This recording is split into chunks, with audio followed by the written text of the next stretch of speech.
clearly gaining support among Christians, evangelicals, winning a huge endorsement in Iowa. Joining us now, Tony Perkins. He's the head of the Family Research Center. Tony, are you going to endorse Ted Cruz now on this program? No, I don't think so, Stuart. Why not? But I'll let you know. He's your guy, isn't he? I've not yet come to the point of making a public endorsement. I'm watching the race very closely, and as you can see from the polls, it's really shaping up to almost be a two-man race with Donald Trump and Ted Cruz having over a majority of support in this primary race, and both attracting a lot of support from evangelicals. Would you flat out, you're an evangelical, you're a social conservative, would you flat out reject Donald Trump? No. Why? Well, I mean, I think, look, you see the two top candidates in this race. Both of them in most polls now, first and second place. Even a poll out of Florida yesterday shows them in second place, or the first two slots, with Jeb Bush in fourth, Rubio in third. Look, these two guys are tapping into something. I think, people are scratching their head about Donald Trump. Donald Trump and what's happening in this election is probably the first we've seen in a long time, maybe ever, to show the cultural divide that's in this country.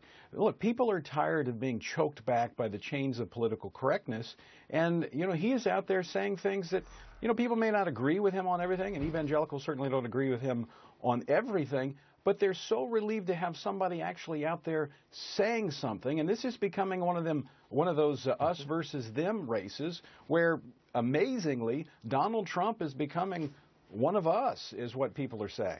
Would you let Christian refugees into this country over Muslim refugees? Would you do that? My position on this has been supportive of the congressional policy that was passed out of the House, and that was to put a moratorium on all refugees coming into this country from Syria in order that we might establish a system that better vets them to ensure security. Look, Stuart, my background Tony, let me interrupt you. I'm sorry to interrupt you. But Christians, don't all Christians want a more muscular defense of our faith? Mm-hmm. Don't we want to support those people who are being slaughtered by the thousand by Muslims in North Africa? Don't we want to protect them and help them and go out of our way to help our fellow Christians? What's wrong with that?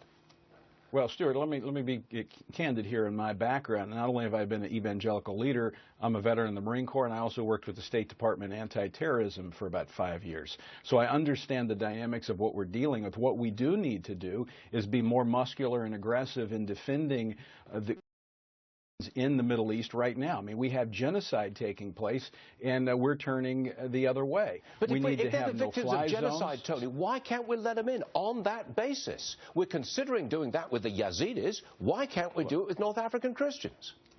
But I'm not opposed to letting them in the country once we're thoroughly vetting them.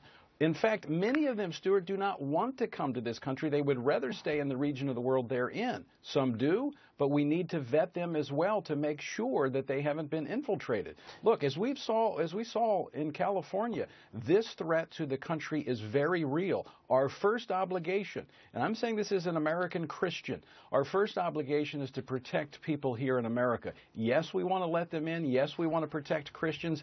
No, this administration has done nothing to protect Christians worldwide. We need to do more, but we can do some of it over there, not necessarily here. It's not this choice of either we do nothing or let them here into the United States. Okay. There is more we can do, and we should. Fair point. Tony Perkins, thank you very much indeed for joining us.